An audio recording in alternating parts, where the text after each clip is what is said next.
पिशाच। बचपन से ही ख्वाहिश थी बड़े से बंगले में रहने की।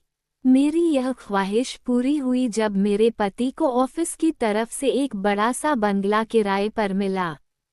बंगला क्या था, एक बड़ी सी हवेली थी। उसमें 5 कमरे थे।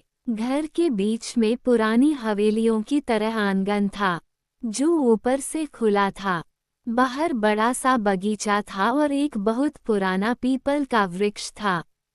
उस वृक्ष को देख एक बहुत ही अजीब सा एहसास हुआ। कुछ पल उसको एकटक देखती रही। फिर अचानक लगा जैसे किसी ने हल्का सा धक्का दिया हो, पर ज्यादा गौर ना करते हुए मैं घर के अंदर चली गई। बच्चे तो मानो बहुत ही खुश थे क्योंकि इतना बड़ा घर उनके लिए तो स्वप्न समान था। वो एक कमरे से दूसरे कमरे में भाग रहे थे। तभी छोटे बेटे राहुल के चिल्लाने की आवाज आई। मैं और मेरे पति जो पीछे के कमरे में सामान लगा रहे थे भागकर आंगन में पहुंचे। राहुल दर्द से कराह रहा था। मैंने उसे डांटना शुरू कर दिया। वो रोते हुए बोला, मेरी गलती नहीं थी। अचानक किसी ने मुझे धक्का दिया और मेरा पैर मुड़ गया। उसकी बात सुनकर मेरे होश उड़ गए, क्योंकि ऐसा ही धक्का मुझे ऊपर छत पर महसूस हुआ था। मैंने आंगन में चारों तरफ नजर दौड़ाई पर ऐसा कुछ अजीब नहीं लगा। अचानक से मेरे ऊपर कबूतर की बीट गिरी। मैंने गर्दन उठाकर ऊपर देखा तो हैरान रह गई। वही पीपल का पेड़ जो बाहर बगीचे में था, उसका आधे से ज्यादा भाग आंगन पर साफ दिख रहा था। उसके पत्ते हवा से खूब तेज हिल रहे थे। ना जाने क्यों पर उस पेड़ को देखते ही मेरे रोंगटे खड़े हो जाते थे। रात को मैंने अपने मन का डर अपने पति से साझा किया। वह पहले तो हंस पड़े, फिर थोड़ा गंभीर होकर बोले, देखो तुम्हारी ही जिद की वजह से मैंने इतने बड़े बंगले के लिए हाँ किया था। इसलिए इस वहम को दिमाग से निकालो और अपने सपने को खुलकर जियो। फिर दोबारा ऐसे घर में शायद ही रहने का मौका मिले। कह तो वह ठीक ही रहे थे। मैंने अपने आप को समझाते हुए सोचा कि शायद मैं ही ज्यादा सोच रही हूँ। मैं अगले दिन घर की साफ सफाई में जुट गई। हैरानी की बात थी कि मेरे ज्यादा पैसे देने पर भी कोई कामवाली बाई मुझे नहीं मिल रही थी। मुझे घर के सारे काम अकेले ही करने पड़ रहे थे। झाड़ू लगाते लगाते मैं थक गई थी, तो स्टूल पर बैठकर आराम कर रही थी कि अचानक मेरी नज़र एक छोटे से बंद दरवाजे पर पड़ी। उस पर एक बड़ा सा ताला लगा था। पता नहीं क्यों मन हुआ उस कमरे में जाने का। मुझे याद आया कि जिसने हमें ये घर दिलाया था उसने एक चाबी का पुराना सा गुच्छा हमें दिया था। मैं तुरंत उस गुच्छे को खोज लाई और उस कमरे का ताला खोल दिया। अंदर का नज़ारा काफी भयानक था। कमरे में बत्ती नहीं थी, पर क्योंकि दिन का समय था तो कमरे में बने 2 बड़े बड़े रोशनदान से काफी रोशनी अंदर आ रही थी। मैंने चारों ओर नजर दौड़ाई। जगह जगह मकड़ी के जाले लगे हुए थे। कमरे में हर जगह धूल ही धूल थी। ऐसा लग रहा था कि इस कमरे को साफ किए सदियां बीत गई हों। मैं खांसते हुए अंदर की ओर धीमे कदमों से बढ़ने लगी। कमरे में पुराना कबाड़ इकट्ठा कर रखा था, पर जब मैंने उन सब चीजों को गौर से देखा तो हैरान रह गई। वो संदूक, कुर्सी, मेज, मटके सब बहुत पुराने जमाने के लग रहे थे। उन पर की गई नक्काशी 14वीं या 15वीं शताब्दी की लग रही थी, किसी राजा महाराजा के समय की। तभी मेरी नज़र एक अजीब से दिखने वाले ड्रेसिंग टेबल पर जाकर रुकी। उसका शीशा आधा टूटा था, पर फिर भी मेरी पूरी शक्ल उसमें दिख रही थी। मैं अनायास ही उसकी तरफ आकर्षित होती चली गई। जैसे ही उसके पास पहुंच उसको खोलने की कोशिश करी, वह हिलने लगा। मेरे मुंह से चीख निकल पड़ी, पर मेरे चीखने की आवाज नहीं सुनाई दी। इससे पहले कि मैं कुछ करती वह ड्रेसिंग टेबल मेरे ऊपर गिर गया।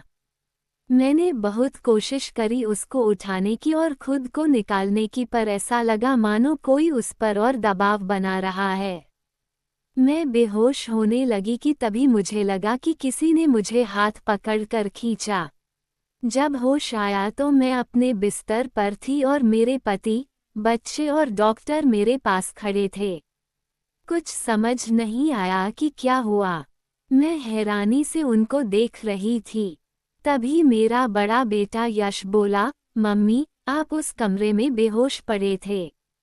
मैं आपको खींचकर बाहर लाया। मेरे पति मुझ पर चिल्लाते हुए बोले, वो टेबल थोड़ा सा और ऊपर गिरता तो रीढ़ की हड्डी टूट जाती। तुम भी ना मधु, हद करती हो। इतनी भी क्या साफ सफाई करने की रहती है तुम्हें। तभी डॉक्टर बोले, शुक्र है ज्यादा चोट नहीं आई, हल्का सा फ्रैक्चर है हाथ में, ठीक हो जाएगा। रात को मैंने अपने पति को सारी आपबीती सुनाई। मुझे ना इस घर से डर लगने लगा है। मैंने कहा, सब तुम्हारा वहम है, ऐसा कुछ नहीं है, सो जाओ, सब ठीक हो जाएगा। उन्होंने बड़े प्यार से कहा। मेरे पति अपने ऑफिस के चपरासी की बहन को घर ले आए। मधु, ये तुम्हारे काम में हाथ बटाएगी और यहाँ ही रहेगी, रोज आना जाना नहीं करना पड़ेगा। मैंने उसे उसका कमरा दिखाया और उस दिन का सारा काम समझाकर अपने कमरे में वापस आई। शुक्रिया, आपको मेरी कितनी फिक्र है, ये कह मैं अपने पति के गले लग गई। तभी मैंने खिड़की के बाहर एक साया देखा। मैं भागकर वहां गई, पर्दा हटाया पर कुछ नहीं था। शायद वहम ही था, ये सोच अपने दिल को मना लिया। कुछ दिन थोड़े सुकून से बीते। फिर एक दिन हमारी बाएं आंगन में बंधी तार पर कपड़े डाल रही थी कि अचानक उसके चीखने की आवाज आई। मैं भागकर वहां पहुंची तो देखा कि वह फर्श पर गिरी हुई है और जिस लोहे के डंडों पर तार बांधकर हम कपड़े सुखाते हैं वो उस पर गिरा हुआ है। अरे लक्ष्मी, ये कैसे हुआ? ये डंडे तो बहुत मजबूत हैं, ये तुझ पर कैसे गिर गए? मैंने अचरज से पूछा। फिर मैं किसी तरह उसको उठाकर बिस्तर तक लाए और अपने पति को ऑफिस में फोन कर बताया। मेम साहब, यकीन मानिए मेरी कोई गलती नहीं है। मैं तो आराम से कपड़े सुखा रही थी कि मेरी नज़र ऊपर पीपल पर पड़ी। बस उसे देख रही थी कि ये अचानक मुझ पर गिर पड़े। वह दर्द से कराहती हुई बोली। मेरा माथा ठनका। जब भी हम में से किसी को चोट पहुंची है तब तब वहां पीपल के पेड़ का साया दिखा है। उस दिन उस कमरे में भी पीपल के वृक्ष का साया साफ दिख रहा था। मेरा शरीर कांप उठा। कहीं कोई पिशाच तो निवास नहीं करता इस पेड़ पर, जो नहीं चाहता कि हम यहाँ रहें, इसलिए हमें चोट पहुंचाकर हमें यहाँ से निकालना चाहता है। मैं अब बहुत डरी सहमी सी रहने लगी। जरा सी आहट होने पर मेरी रूह कांप जाती। मैंने अपने इस डर और पीपल के पेड़ से जुड़ी सभी घटनाओं को अपने पति को बताया। हम चलो कुछ सोचते हैं, मेरे पति ने आश्वासन देते हुए कहा। कुछ दिन बीत गए। मुझे फिर सारा काम खुद ही करना पड़ रहा था क्योंकि लक्ष्मी को गहरी चोट आई थी तो वह गांव चली गई। एक दिन मेरे पति अपने साथ एक आदमी को लाए। उन्होंने उसको पीपल का पेड़ दिखाते हुए कहा, ये पेड़ है, इसकी जितनी छंछनी कर सकते हो कर दो। जब मैंने ये सुना तो भागकर वहां पहुंची। यह क्या कर रहे हैं आप? पीपल का पेड़ भी भला कोई काटता है? मैंने गुस्से से कहा। मधु, ये सब पुरानी दकियानू सी सोच है।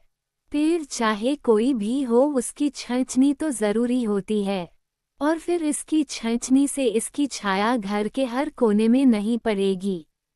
तुम भी सुकून से रहोगी।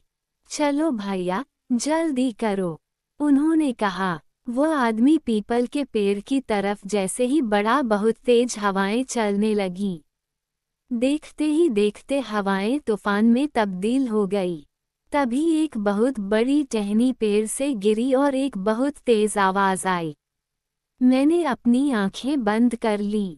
2 मिनट बाद जब आंख खोली तो सब कुछ शांत हो गया।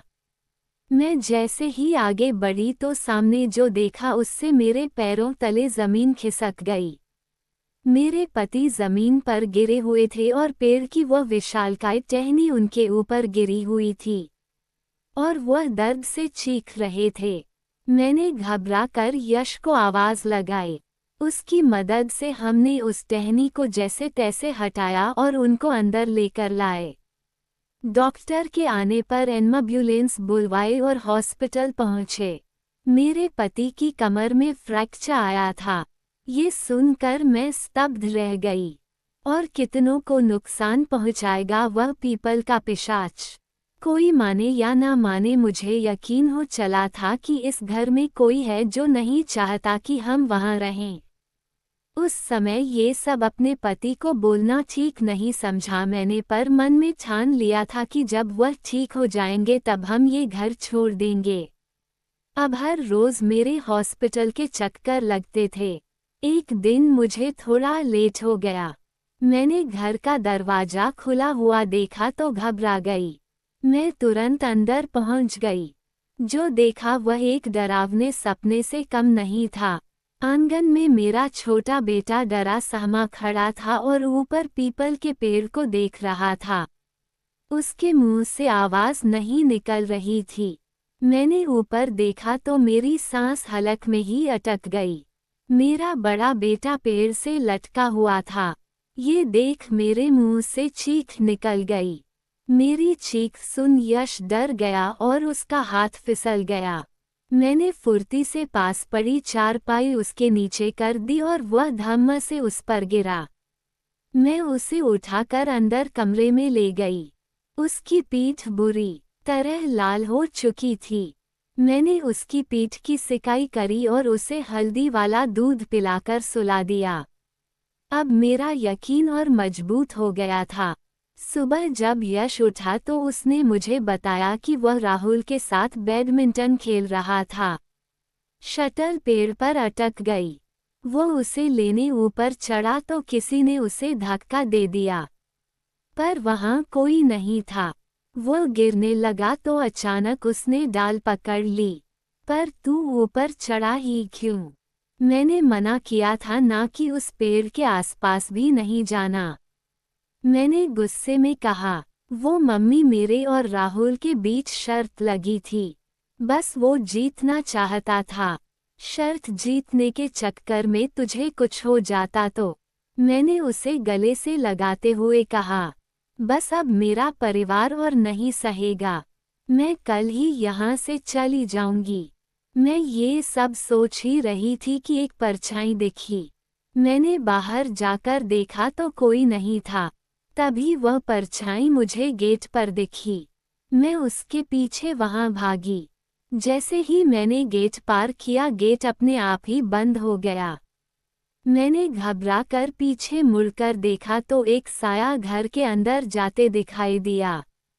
मैंने जैसे ही गेट खोलकर अंदर जाने की कोशिश की, गेट खुला ही नहीं। मैंने खूब जोर लगाया पर गेट नहीं खुला। मैं पसीना पसीना हो गई क्योंकि बच्चे अंदर थे। मुझे समझ नहीं आ रहा था कि मैं क्या करूं। तभी राहुल के चीखने की आवाज आई। मम्मी, कहाँ हो आप? मम्मी, मुझे डर लग रहा है। बेटा, मैं बाहर हूँ। गेट नहीं खुल रहा। तू हिम्मत रख। यश, बेटा जल्दी से आ। मैं चिल्लाकर बोली, पर मुझे लगा कि मेरी आवाज राहुल यश तक पहुंच नहीं रही। मुझे बार बार राहुल की आवाज आ रही थी पर मेरी उस तक नहीं पहुंच रही थी। मैं असहाय हो गेट पर गिर गई। सुबह जब मुझे होश आया तो मैंने फिर गेट खोलने की कोशिश की। इस बार गेट आसानी से खुल गया। मैं भागकर अंदर बच्चों के कमरे में गई। वहां देखा तो वह आराम से सो रहे थे। मेरी जान में जान आई। जब वह उठे तो मैंने उनसे पूछा कि रात को क्या हुआ था। मम्मी, कुछ नहीं हुआ था, हम तो आराम से सो रहे थे और हमें आपकी कोई आवाज नहीं आई। मैं समझ गई कि उस पिशाच ने मुझे डराने के लिए ये सब किया। मैंने बच्चों को तैयार होकर आने को कहा। उन्हें ले मैं हॉस्पिटल गई। वहां अपने पति को सब कुछ बताया। डॉक्टर के मुताबिक एक दिन बाद उनका प्लास्टर खुलना था। मैंने तय किया कि उस रात मैं वहीं रुकूंगी बच्चों के साथ। अगले दिन सुबह प्लास्टर खुलने के बाद हम सब घर पहुंचे। मेरा इरादा दृढ़ था। मैंने सामान बांधना शुरू किया। एक बार और सोच लो मधु, शायद यह वहम ही हो। मैं कुछ नहीं जानती, शायद वहम हो, पर घटनाएं तो कुछ और ही इशारा कर रही हैं।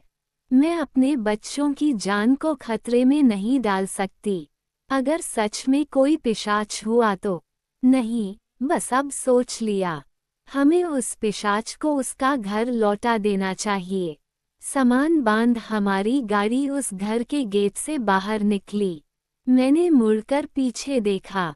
पीपल का वह पेड़ शांत खड़ा था और उसके पत्ते हवा में लहरा रहे थे। ऐसा लगा कि अपनी जीत पर इतरा रहे हूँ। अब ये तब तक शांत रहेगा जब तक कोई और वहां रहने न आ जाए। आपको ये कहानी कैसी लगी प्लीज़ कमेंट करके ज़रूर बताएं। हर दिन एक नई कहानी सुनाने के लिए मेरे चैनल को सब्सक्राइब करें। तब तक के लिए हर हर महादेव।